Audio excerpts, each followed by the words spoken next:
Praise lord. దేవునికి స్తోత్రం కలుగును గాక. పూర్వం ఋషులు ఒక ప్రార్థన చేశారంట. అసతోమ సద్గమయ, తమసోమ జ్యోతిర్గమయ, మృత్యోమ అమృతంగమయ. అంటే దాని అర్థం, అసత్యంలో ఉన్నాము, సత్యంలోకి నడిపించు దేవుడా. చీకట్లో ఉన్నాము, అంటే తమసోమ జ్యోతిర్గమయ అంటే చీకట్లో ఉన్నాము, వెలుగులోనికి నడిపించు దేవుడా. మృత్యుమ అమృతంగమయ, మరణంలో ఉన్నాము, జీవంలోనికి నడిపించు దేవుడా అని ప్రార్థన చేశారంట.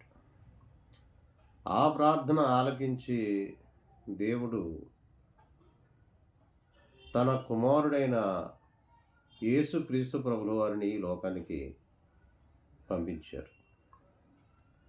లోకాసు వార్త 1:79 ప్రకారం, మన పాదములు రక్షణ మార్గములో నడుచున్నట్లు చీకటిలోను మరణఛాయలోను కూర్చుంటే వారికి వెలుగిచ్చుటకై ఆ మహావాత్సల్యమును బట్టి పైనుండి మనకు అరుణోదయ దర్శనం అనుగ్రహించెను అనే వాక్యం రీతిగా ఆయన యేసు ప్రభుల వారు చీకటిలో ఉన్న వారిని వెలుగులోనికి నడిపించడానికి, మరణంలో ఉన్నవారిని జీవంలోనికి నడిపించడానికి, అసత్యములో ఉన్నవారిని సత్యంలోనికి నడిపించడానికి ఈ లోకానికి వచ్చారు.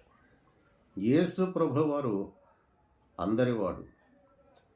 యేషయా గ్రంథము 50:7 ప్రకారము, నా మందిరము సమస్త జనులకు ప్రార్థన మందిరం అనబడును అని వ్రాయబడి ఉంది. మీరు అనుకున్నట్టుగా, కొందరు అనుకున్నట్టుగా యేసు ప్రభుల వారు కొందరికి మాత్రమే దేవుడు కాదు. ఆయన అమెరికా దేవుడు కాదు, ఇంగ్లాండు దేవుడు కాదు. ఆయన అందరికీ దేవుడు. ఆయన అందరివాడు. ప్రజలందరి కోసం వచ్చాడు.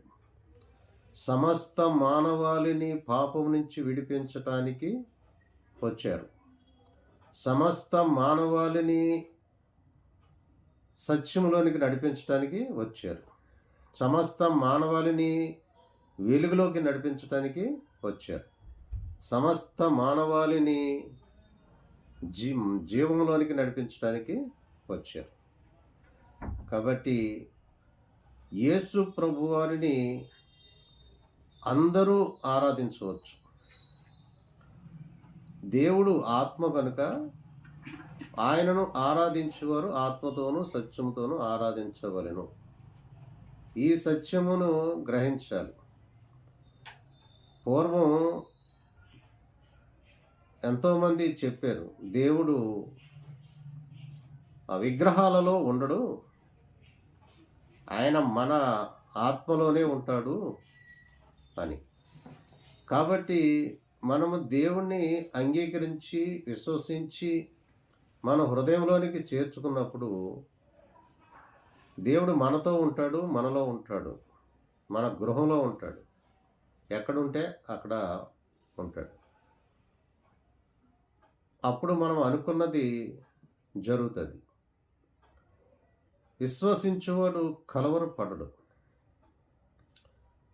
కలవరపాటు వస్తుంది. ఎవరికి వస్తుంది కలవరపాటు? దేవుడు తమ హృదయంలో లేని వారికి కలవరపాటు వస్తుంది. వాళ్ళకి కలవరపాటు, నిరాశ వస్తుంది, నిస్పృహ వస్తుంది, అధైర్యం వస్తుంది, అసమాధానంగా ఉంటారు,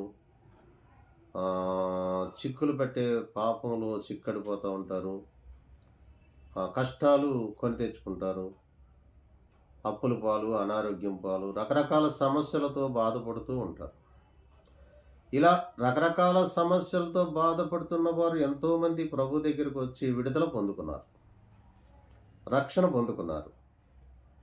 వాళ్ళు ఇప్పుడు దీవించబడ్డారు, చక్కగా ధైర్యంగా జీవిస్తున్నారు. ధైర్యంగా సమాధానం కలిగి మరి ఎంతోమంది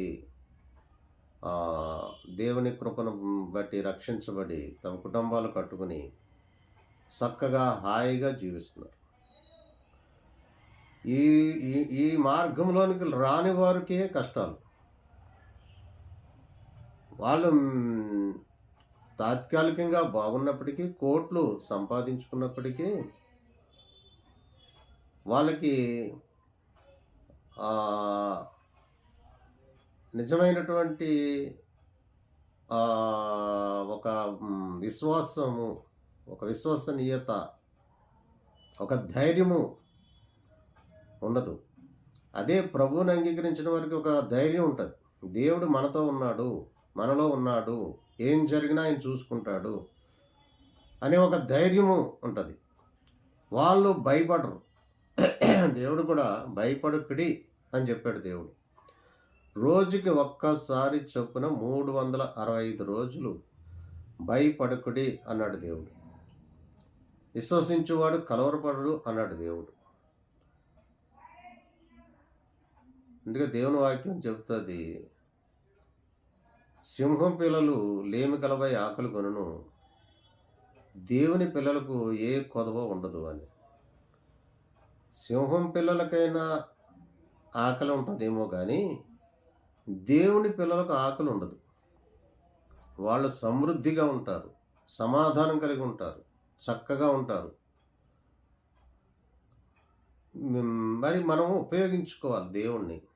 యేసు ప్రభుల వారిని మనము మన జీవితాల్లోకి ఆహ్వానించాలి, మన గృహంలోకి ఆహ్వానించాలి. ఎవరైతే యేసు ప్రభుల వారిని విశ్వసిస్తారో, అంగీకరిస్తారో, ఆయనందు ఆళ్ళు నీతిమంతులుగా మారుతారు. నీతిమంతులు అంటే యేసు ప్రభు వారి యందు విశ్వాసము కలిగిన వారు నీతిమంతులు. వాళ్ళు కలవరపడరు, అధైర్యపడరు, అసమాధానంగా ఉండరు. ఎన్నో విషయాలు నేర్చుకుని వాళ్ళు, వాళ్ళ కుటుంబము చక్కగా దేవుని కృపలో హాయిగా ఉంటారు.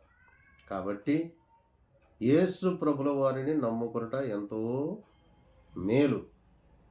అది ఒక భాగ్యము, అది ఒక ధన్యత, అది ఒక జీవ మార్గము, అది ఒక పరలోక మార్గము, అది ఒక సత్య మార్గము. ఈ మాటలు దేవుడు దీవించును గాక.